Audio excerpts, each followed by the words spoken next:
ఈరోజు recipe tutti frutti sweet రెసిపీని చేసుకుందాం. కలర్ఫుల్గా చూడండి ఎంత బాగా కనిపిస్తుందో. వాటర్ మిలన్ తొక్కను పడేయకుండా ఈ విధంగా చేసుకోండి. మీకు కూడా చాలా బాగా యూస్ అవుతుంది. పిల్లలైతే చాలా ఇష్టంగా తింటారు. తప్పకుండా మీరు కూడా ట్రై చేయండి. అలాగే మీకు ఎలా వచ్చిందో కామెంట్ రూపంలో తెలియచేయండి. ట్యూటీ ఫ్రూటీని ఎలా చేసుకోవాలో వీడియోలో చూసేద్దాం. మనం వాటర్ మిలన్ తిన్నాక తొక్కని పడేయకుండా ఈ విధంగా పైన గ్రీన్ కలర్ తొక్కనంతా తీసేయాలి. ఇదే విధంగా అన్నిటి మీద ఉన్న గ్రీన్ కలర్ తొక్కని తీసేసి వాష్ చేసుకోవాలి. ఇప్పుడు చూడండి, ఒక తొక్కని తీసుకొని సన్నగా కట్ చేసుకోవాలి. చూడండి, అన్నింటినీ ఈక్వల్ షేప్లో చిన్న చిన్న ముక్కలుగా కట్ చేసేసుకొని పక్కన పెట్టేసుకుందాం. ఇదే విధంగా అన్నింటినీ కట్ చేసేసుకుందాం. చూడండి, నేను ఎంత సన్నగా చేస్తున్నానో అదే విధంగా చిన్న చిన్న ముక్కలుగా కట్ చేసుకోండి. మీరు కూడా మీకు వీలైనంత చిన్న చిన్న ముక్కలుగా కట్ చేసి పక్కన పెట్టేసుకోండి. ఇప్పుడు గ్యాస్ ఆన్ చేసి ఒక కడాయి తీసుకొని అందులోకి కొద్దిగా నీళ్ళను వేసుకొని బాగా మరిగించుకోవాలి. నీళ్లు మరిగాక మనం కట్ చేసి పెట్టుకున్న వాటర్ మిలన్ ముక్కలను అందులో వేసుకొని బాగా ఉడికించుకోవాలి. ఇప్పుడు ఈ ముక్కలను ఎక్కువగా ఉడికించుకోవద్దు. 70% మాత్రమే ఉడికించుకోవాలి. ఇలా 70% ఉడికిపోయాక గ్యాస్ ఆఫ్ చేసి చల్లారనిద్దాం. చల్లారాక ఒక జార్లోకి వేసుకొని ఎక్సెస్ వాటర్ అంతటిని తీసేసుకుందాం.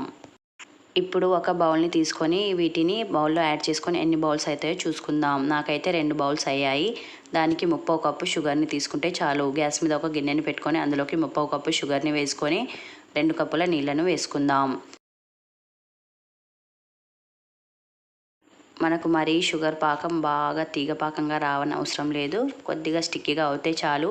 వాటర్ మిలన్ ముక్కలను యాడ్ చేసుకుందాం.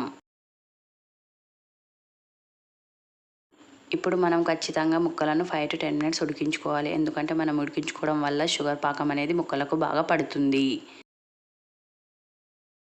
చూడండి, 10 minutes అయ్యాక ముక్కలు మొత్తం దగ్గర పడ్డాయి అంటే పాకం బాగా పీల్చుకున్నట్టు అర్థం. ఇప్పుడు ఒకసారి ఉడికాయో లేదో టెస్ట్ చేసుకొని ఇందులోకి 1/2 tablespoon వెనిలా ఎసెన్స్ని వేసుకుందాం. అది మీ ఆప్షనల్. ఇప్పుడు గ్యాస్ ఆఫ్ చేసి 4 చిన్న గిన్నెలను తీసుకొని అందులోకి కొద్దిగా వేసుకుందాం. అలాగే షుగర్ సిరప్ని కూడా వేసుకుందాం. వేసుకొని మీకు నచ్చిన కలర్ని వేసుకొని కలుపుకోండి.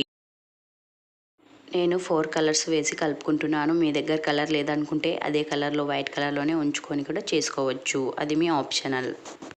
ఒక స్పూన్ని తీసుకొని ముక్కలన్నిటికీ కలర్ కలిసేటట్టు కలుపుకోవాలి. కలుపుకొని వీటిని ఒక నైట్ అంతా నానబెట్టుకోవాలి. అయితేనే ముక్కలకు కలర్ బాగా పడుతుంది. చూడండి, నెక్స్ట్ డే మార్నింగ్ తీసి చూస్తే ముక్కలకు అన్నిటికీ కలర్స్ బాగా పట్టాయి కదా. ఇందులోకి వాటర్ కూడా ఉంది. ఆ ఎక్సెస్ వాటర్ని అంతా వడగట్టుకోవాలి. వడగట్టుకొని అన్నిటిని బౌల్లోకి వేసుకుందాం. నేను ఒక ప్లేట్లోకి కలర్స్ వేసుకుంటున్నాను. మీరు అన్ని కలర్స్ మిక్స్ చేసి కూడా వేసుకోవచ్చు. వీటిని ఎండలో 1 రోజు కానీ 2 రోజులు కానీ ఎండబెట్టుకోవాలి. చూడండి, నేను 2 days ఎండలో పెట్టాను. చూడండి, ఇలా చేత్తో అనుకుంటే వాతంతట అవే వచ్చేస్తాయి. ఎంత బాగున్నాయో. టేస్ట్ సూపర్ టేస్ట్గా ఉన్నాయి. తప్పకుండా మీరు కూడా ట్రై చేయండి. మీకు ఎలా వచ్చిందో కామెంట్ రూపంలో తెలియచేయండి. అలాగే నా ఛానల్ని సబ్స్క్రైబ్ చేసుకోండి. Thank you for watching friends.